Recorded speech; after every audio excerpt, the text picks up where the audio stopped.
Greetings. Let me ask you a question. What is your self image?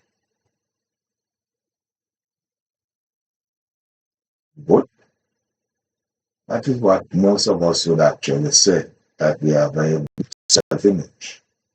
However, if you want to know what your self image really is, you have to look at the results that you have in your life. How's your relationships? Are they good? Work?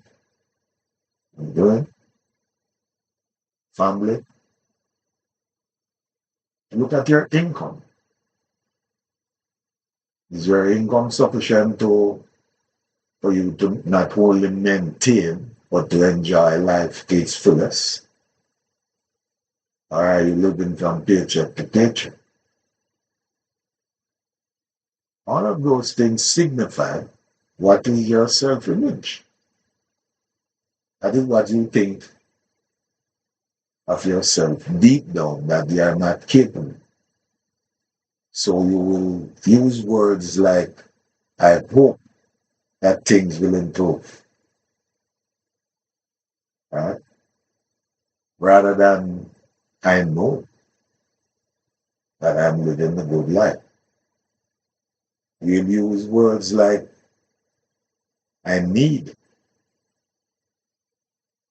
to get things done or to improve, rather than, I have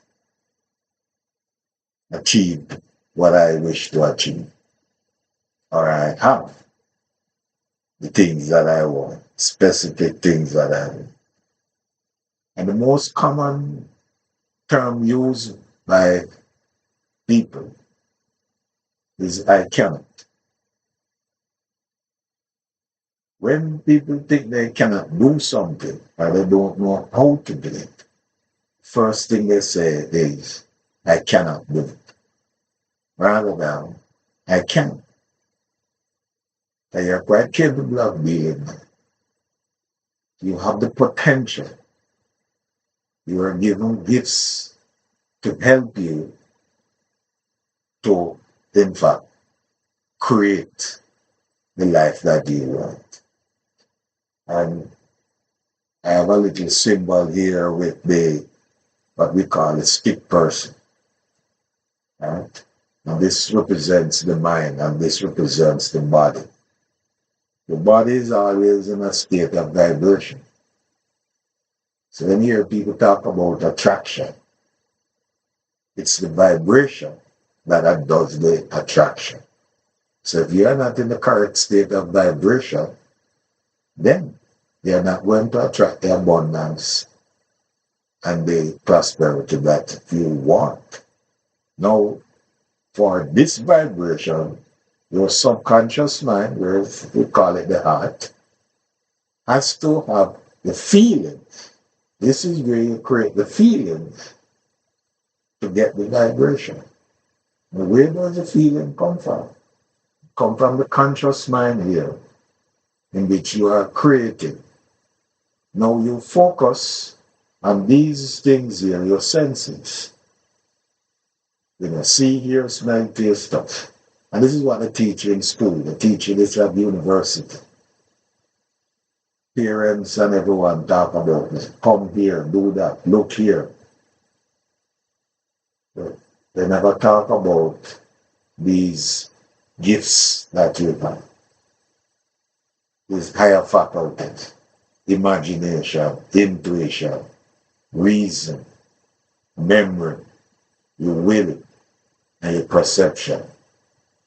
All gifts that you have to be a creator, to create the things that you want, to create the life that you want, to live how you want to live. So, self image is important, and you can improve your self image. You can replace it with a new self image, but you have to do this not only with a clear intent in terms of your objective that you want to achieve, whether it's financial objective, personal objective. You must be clear what that is. And you also need guidance to help you. And this is where many times people think they can read a book, listen to a sermon, and that is enough. No, that may inspire you, but it doesn't get you into action. But there are other steps that you need to take. So I want you to join me at my masterclass, third Sunday of each month. For me to go into detail to explain your self-image and other aspect of how the mind functions and how you can use the gifts that you have to create the things that you want. And don't spend time blaming society and blaming it. So take care. As my friend always said, on a day that you determine. Take care.